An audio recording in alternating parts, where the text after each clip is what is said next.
যৌন রোগের চিকিৎসার জন্য কোন প্যাথি সবচাইতে ভালো এবং সবচাইতে বেশি উপযোগী? অ্যালোপ্যাথি, হোমিওপ্যাথি, ইউনানি, আয়ুর্বেদিক না হার্বাল?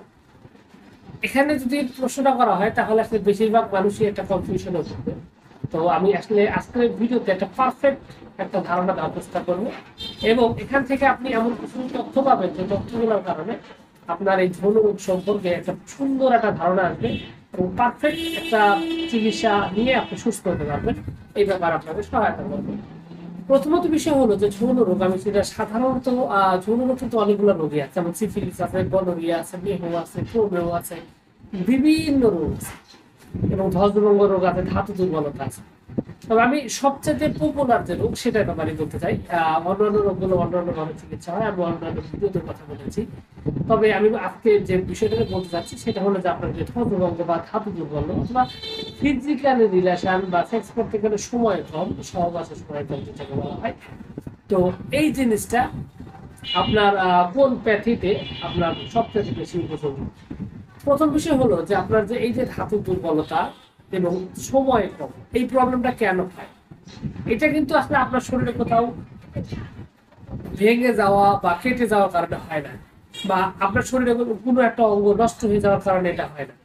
এটা এমন একটা জিনিস, এটা হচ্ছে আপনার শরীরে আপনার এই অঙ্গগুলো আগে থেকেই থাকে, তাদের কার্যক্ষমতা দুর্বল হওয়ার কারণে দেখা যায় যে আপনার এই যে ফিজিক্যাল রিলেশনের টাইমিং সেটা কমে যায়, পাতলা হয়ে যায় এবং উত্তেজনা কম হয় এবং রক্ত সঞ্চালন কম হয়। জিনিস আগেও যা ছিল লাস্টেও তাই থাকে, কিন্তু তাদের যে কার্যকারিতা, তাদের যে এনার্জি সেটা কিন্তু কম থাকে। এখন এখান থেকে বেরিয়ে আসতে গেলে সবচেয়ে বেশি বুস্টিং করতে পারে কোনটা? আমরা সাধারণত অ্যালোপ্যাথির ব্যাপারে যেটা জানি, অ্যালোপ্যাথির ওষুধগুলো অত্যাধুনিক, অত্যন্ত পাওয়ারফুল এবং অত্যন্ত কার্যকরী, কিন্তু এই রোগের ক্ষেত্রে এটার কার্যকারিতা নেই।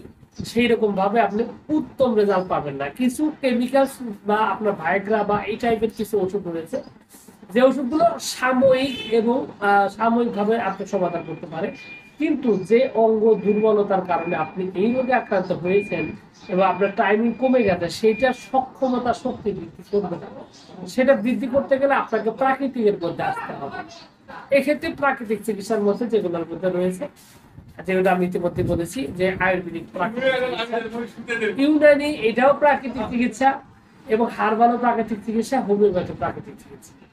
আর অ্যালোপ্যাথিটা হলো বিভিন্ন ধরনের কেমিক্যালস, বিভিন্ন ধরনের ব্যাকটেরিয়া, বিভিন্ন ধরনের শক্তিশালী সব আইটেম যেগুলো মানে খুবই দ্রুত ইফেক্ট করে, এগুলাতে তৈরি। যেহেতু এটার মধ্যে অতি প্রাকৃতিক জিনিসপাতি বেশি, সুতরাং অ্যালোপ্যাথিটা আমি সাইড করতেছি, এটা ব্যাপারে বলছি। এখন আসেন অন্য অন্য যে চিকিৎসা, যেমন আপনার পদ্ধতি যেটা বললাম, ইউনানি, হার্বাল এবং আয়ুর্বেদ। ইউনানি এবং হার্বাল বাংলাদেশের সবচেয়ে বেশি ভেজাল সমৃদ্ধ ওষুধ। এটার সাথে অ্যালোপ্যাথির সাথে একটা গভীর সম্পর্ক রয়েছে। অ্যালোপ্যাথি আমি শুরুতেই বলেছি যেটা কেমিক্যাল ইউজ করা হয়, সর্বোচ্চ ব্যাকটেরিয়া ব্যবহার করা হয়। তো এই অ্যালোপ্যাথির এই আপনার কেমিক্যাল যুক্ত বা কেমিক্যাল ওষুধগুলো বিকৃত করে অসাধু লোকগুলো আপনার এই হার্বাল ওষুধ তৈরি করে, যার কারণে হার্বাল ওষুধ খাওয়ার সাথে সাথে কাজ করে, অ্যালোপ্যাথি যেরকম মুহূর্তের মধ্যে কাজ করে, হার্বালও তাই করে, কিন্তু এর পরিণতি অত্যন্ত ভয়াবহ। যার কারণে আপনার যৌন রোগে যদি আপনি স্থায়ী সমাধান চান, সেক্ষেত্রে হার্বাল আপনার জন্য উপযোগী নয়, কারণ সঠিক হার্বাল চিকিৎসা, প্রকৃত হার্বাল চিকিৎসা বাংলাদেশে এই মুহূর্তে আমার মনে হয় না একেবারে আছে। তো এরপর থাকলো আয়ুর্বেদিক। আয়ুর্বেদিক আংশিক বিকৃত হয়ে গেছে, মোটামুটি বিকৃত হয়ে গেছে, কিন্তু প্রকৃত এখন আয়ুর্বেদিক অনেক কোম্পানি রয়েছে বাংলাদেশে যারা সত্যিকার অর্থেই কাজ করে, এবং এই কোম্পানিগুলো এখন আয়ুর্বেদিক ওষুধ তৈরি করে, যারা 70 বছর যাবত কোম্পানিগুলো তৈরি করা ওষুধ তৈরি করছে। সুতরাং যৌন রোগের ক্ষেত্রে আয়ুর্বেদিক একটা নিরাপদ এবং সেফ ওষুধ, এবং আপনার যে দুর্বলতার কারণে যে সমস্যাগুলো আপনার এই যৌন রোগের যে মেহ রোগগুলো হচ্ছে, ধাতু দুর্বলতা হচ্ছে, ধ্বজভঙ্গ হচ্ছে, সেই রোগগুলো থেকে মুক্তি দেওয়ার ক্ষেত্রে আয়ুর্বেদিকের বিশেষ ভূমিকা রয়েছে।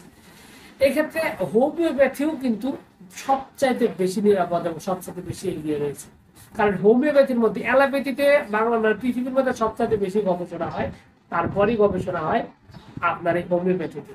তো যার কারণে এই হোমিওপ্যাথি এখন অ্যালোপ্যাথির পরই বিকল্প চিকিৎসা হিসাবে সারা বিশ্বব্যাপী এটা ব্যাপক সুনাম রয়েছে। তো এখন আপনি যদি এই রোগের ক্ষেত্রে আক্রান্ত হন, যৌন রোগের ক্ষেত্রে, সেক্সুয়ালিটি সমস্যা, বিশেষ করে দেহ, ধাতু দুর্বল, সিফিলিস, গনোরিয়া, এই সমস্ত রোগের ক্ষেত্রে আপনি হোমিওপ্যাথিতে চোখ বুঝে ব্যবহার করে নিতে পারেন। তবে এখানে আরো একটা সমস্যা রয়েছে যে হোমিওপ্যাথি চিকিৎসা অনেক অসাধু চিকিৎসক রয়েছেন যারা কিন্তু মূলত আপনার এই চিকিৎসাটাকে বিকৃত করার চেষ্টা করছেন। ওই জন্য আপনাকে কি করতে হবে, প্রকৃত অরিজিনাল যে হোমিওপ্যাথি ডাক্তার তাকে আপনাকে বুঝতে হবে, খুঁজে তারপর আপনাকে চিকিৎসা নিতে হবে।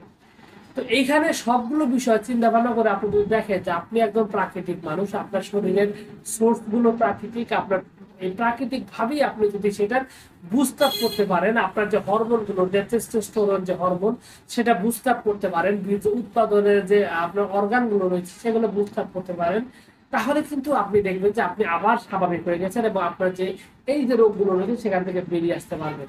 কিন্তু আপনি যদি কেমিক্যালের প্রয়োগ করেন তাহলে আপনি দ্রুত রেজাল্ট পাবেন, কিন্তু ওই যে অর্গানগুলো রয়েছে সেগুলো পুরোপুরি ভাবে ড্যামেজ হয়ে যেতে পারে, স্থায়ীভাবে নষ্ট হয়ে যেতে পারে। ভাইগ্রার সবচেয়ে ভয়ঙ্কর পার্শ্ব প্রতিক্রিয়া হলো যে যারা আপনার ভাইগ্রা বা এই টাইপের কেমিক্যাল ইউজ করে বেশিরভাগ মানুষই কিন্তু দেখা যায় যে তারা স্থায়ীভাবে পুরুষত্ব হারিয়ে ফেলে। সুতরাং আপনাকে অবশ্যই এই ব্যাপারে সাবধান হতে হবে এবং আপনাকে প্রকৃত যে চিকিৎসা সেটাকে আপনার নিজের বুদ্ধি বিবেচনা কাজে লাগিয়ে সঠিকভাবে নিতে হবে। একজন পুরুষ মানুষের জীবনের সবচাইতে গুরুত্বপূর্ণ অঙ্গের মধ্যে একটা হলো যৌনশক্তি। একটা পুরুষের যদি যৌনশক্তি না থাকে সে কিন্তু আসলে পারিবারিক সাংসারিক ভাবে অত্যন্ত ছোট হয়ে পড়ে, ইভেন অনেক ধরনের সমস্যার মধ্যে পড়তে থাকে, এটা আপনারা অনেকেই জানেন। সুতরাং আপনি যদি প্রকৃত চিকিৎসা খুঁজেন আপনাকে অবশ্যই এই বিষয়গুলো ভাবতে হবে, ভেবে তারপর আপনার চিকিৎসা নিতে হবে। সবকিছু মিলে এইটুকু ছিল আজকের ভিডিও। আশা করছি পুরো তথ্যগুলো আপনার কাছে অনেক অনেক বেশি ভালো লেগেছে। আর যদি লেগে থাকে অবশ্যই ভিডিওতে একটি লাইক দেন, আর চ্যানেলে যদি প্রথমবার এসে থাকেন অবশ্যই চ্যানেল সাবস্ক্রাইব করবেন। কোনো প্রশ্ন